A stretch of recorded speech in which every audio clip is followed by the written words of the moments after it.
Good morning. Good morning. Welcome to Mainline Unitarian Church. I'm Barbara Colton, and I'm a member of the Board of Trustees. Happy Mother's Day.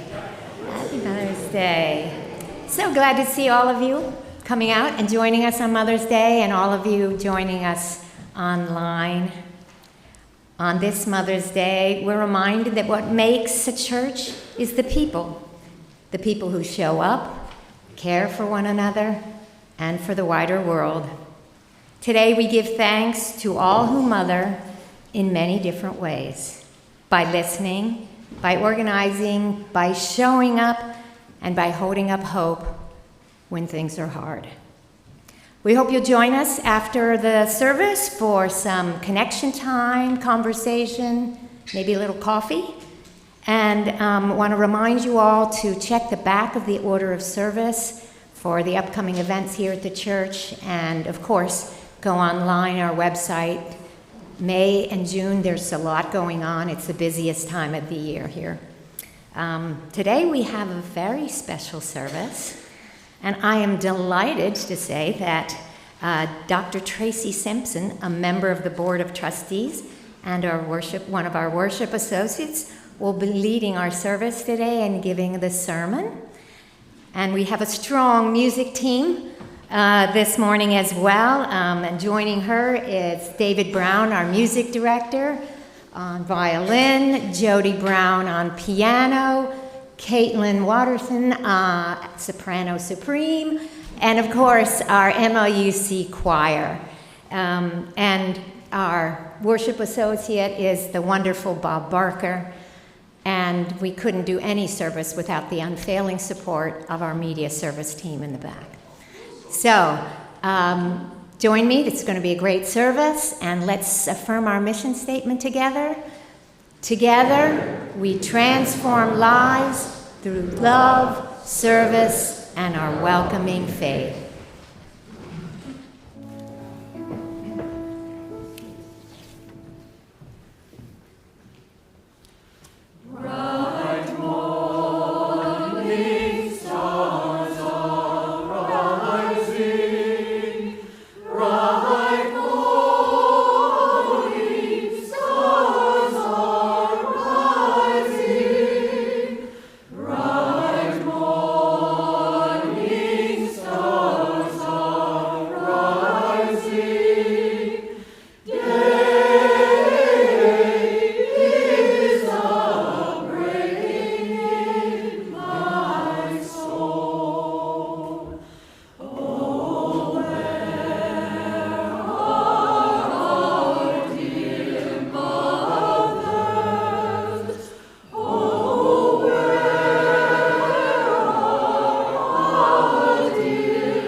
Our chalice lighting this morning is visiting Grandma. When I was a boy, I had no grandmother who showed up to hug me and play with me, but I had Mrs. Brunson next door. She was my surrogate grandmother. When her husband died, her son Billy came to move her home to North Carolina. I was heartbroken. She said to me, "Robbie, I know that one day you'll knock on my door and you'll say, 'I'm Robbie Barker and I'm here to visit you.'" It was small comfort. Years later, when she was near the end of her life, I was working in North Carolina, and I learned that she was in a nearby nursing facility. I stopped one day, I found her room, and I went to the door. She was asleep. I gently nudged her shoulder, and she opened her eyes and looked up at me. And I said,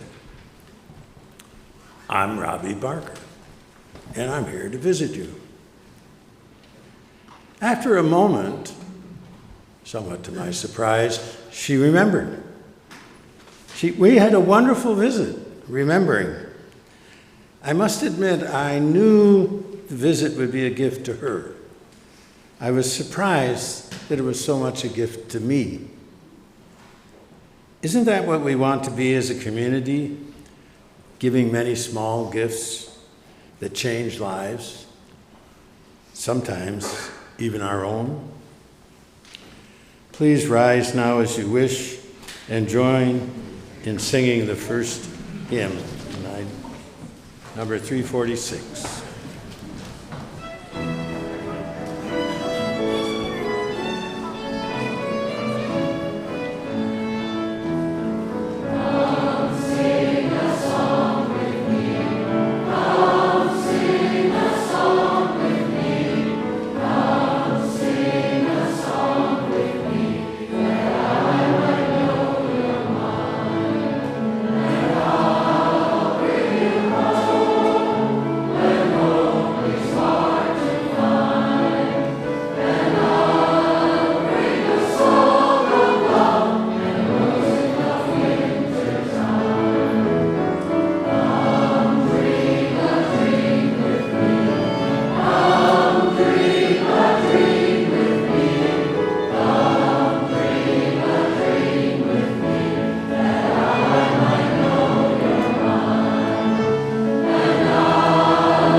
Mother's Day, this morning's Time for All Ages is a little special. Kaitlyn recently sang on a recital programming honoring the relationship between mothers and their children, the musical setting by Eric Whitacre of this classic bedtime story that was read to me by my dear mother, Jodie Brown, and sung now by the mother of my precious greyhound children, to whom I believe we probably should read this story, right? This is Goodnight Moon.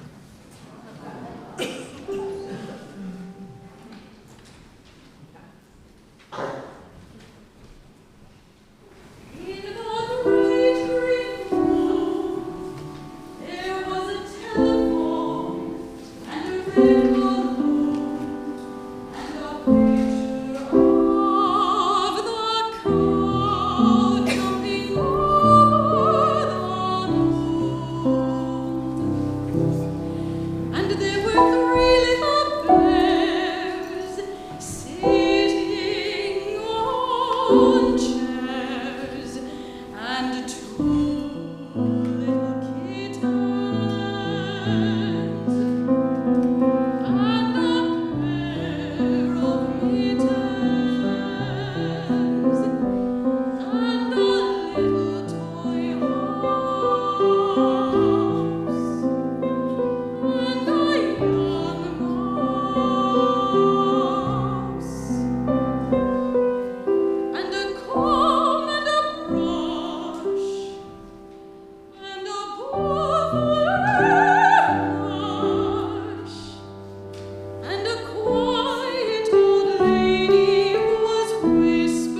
This month, the recipient of MLUC's offering outreach is Safe Harbor of Chester County. A nonprofit organization, Safe Harbor operates a low-barrier emergency housing shelter to support 20 homeless men and 20 homeless single women. Often these are people who do not qualify for other shelter programs operating in the area. Safe Harbor is willing to serve those with no other place to turn. They provide food, clothing, personal needs, access to other service and support services. They help their clients maintain or regain their self-esteem and empower those individuals in the community who are most in need. The offering will now be gratefully received.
As is our custom each Sunday, we light candles of concern and joy to be shared in a caring and welcoming space.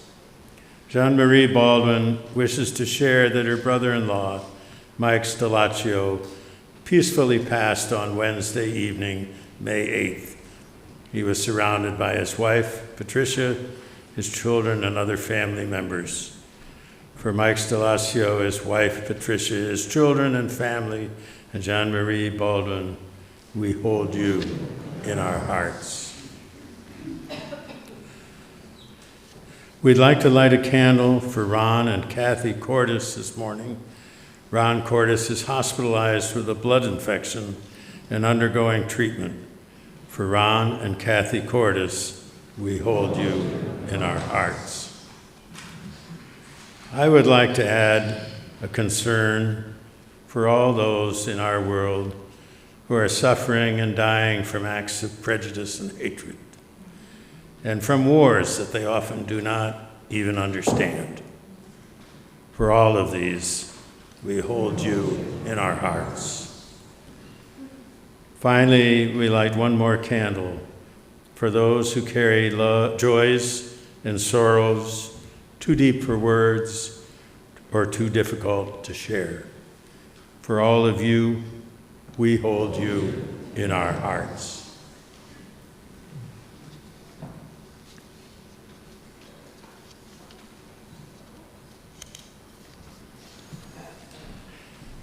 The reflective reading today is, I call it Random Acts of Kindness, which is not an exactly original title. I had an acquaintance a few years ago who seemed to love everyone. He had a practice of doing random acts of kindness mostly for strangers, each and every day. Sometimes it would be a small thing, holding a door for someone with their arms full of packages, or shoveling winter snow for the old man who lived next door.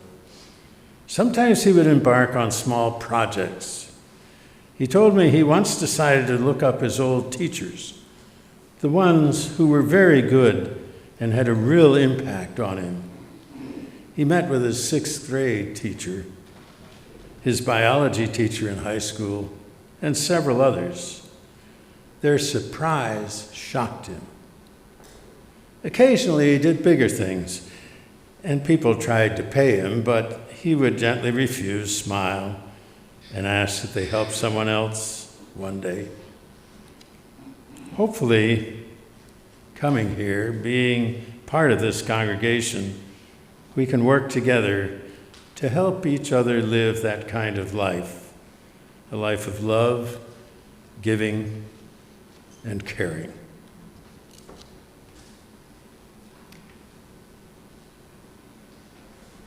I should add, please stand as you are willing and able, and join in singing hymn number 317.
Good morning, folks. Today we are recognizing our volunteers, our volunteer appreciation, and these words are in service to those people, which is practically all of you. So it's called The Quiet Work of Community.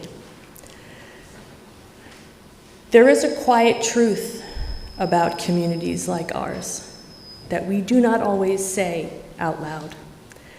A congregation is not built by sermons. It's not built by buildings. It's not built by budgets or committees or even traditions, although they're wonderful.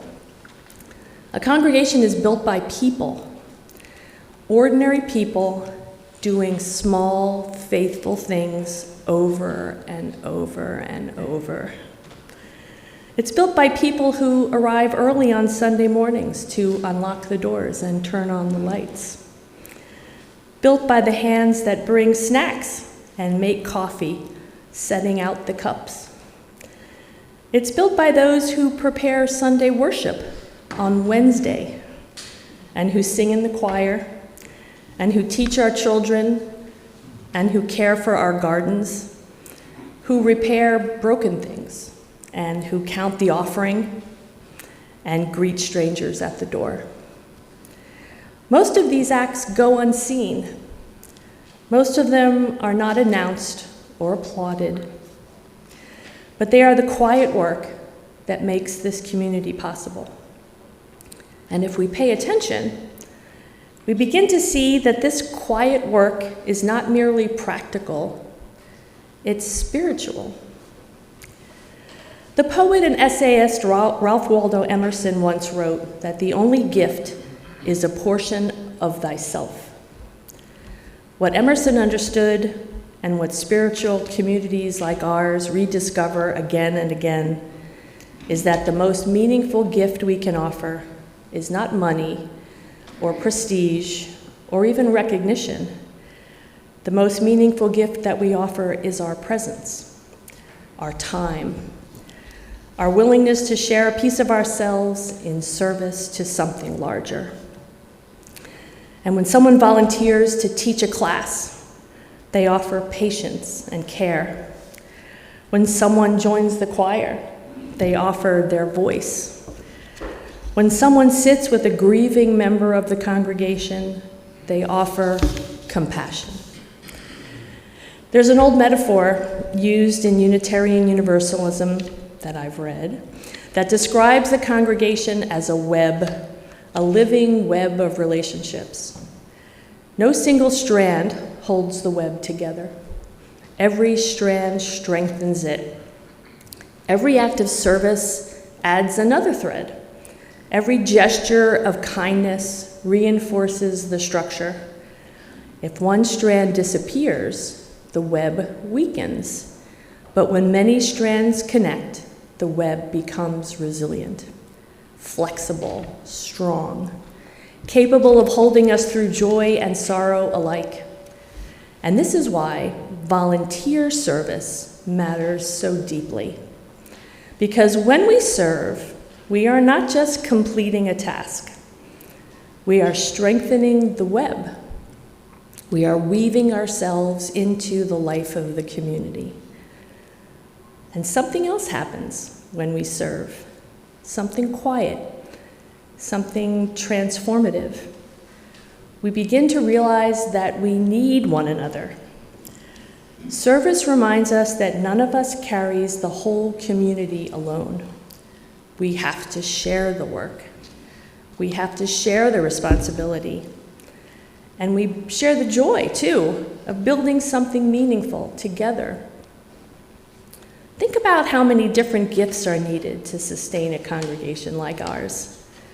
Some people organize, some people nurture, and perhaps the most beautiful thing about volunteer service is this.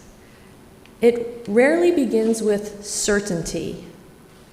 Most people who volunteer do not usually say, I know exactly how to do this, let me help you. Instead, they say something much simpler. They say, I'm willing to help. I can try. Tell me where I'm needed. That willingness, that openness, is the seed from which community grows. Because service is not about perfection, it's about participation. It's about stepping forward and saying, I want to be a part of this, and we are creating this together. And over time, something remarkable happens. What begins as volunteering becomes belonging. A person who came to help once begins feeling connected. A person who came to offer a skill discovers friendships. A person who showed up to support the community begins to realize that the community is now supporting them. Service changes the relationship. Instead of being consumers of a community, we become co-creators. Instead of asking, what do I get here? What do I receive? We say, what can we build together? And that shift from consumer to participant is one of the most powerful transformations that spiritual communities can offer. Every meal prepared, every meeting attended, Every quiet act of service adds another thread to the web. And over time, those threads become something strong enough to hold us all. That is the quiet work of community, and it's sacred work. So may we continue that work together with gratitude, with humility, and with joy. Thank you.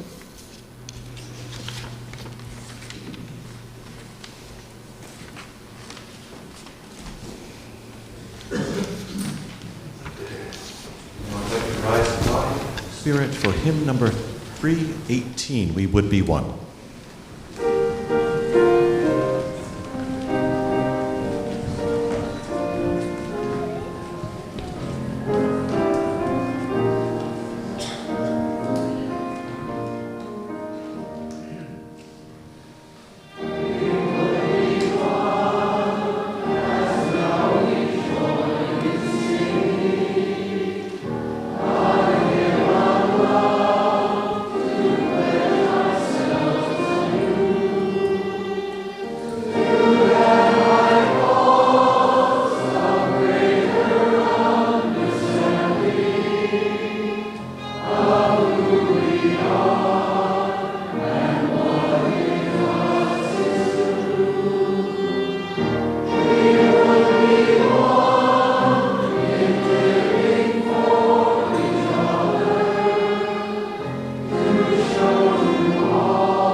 So today we recognize our often unrecognized volunteers, service committees, club leaders, musicians, and the other folks that make MLUC hum.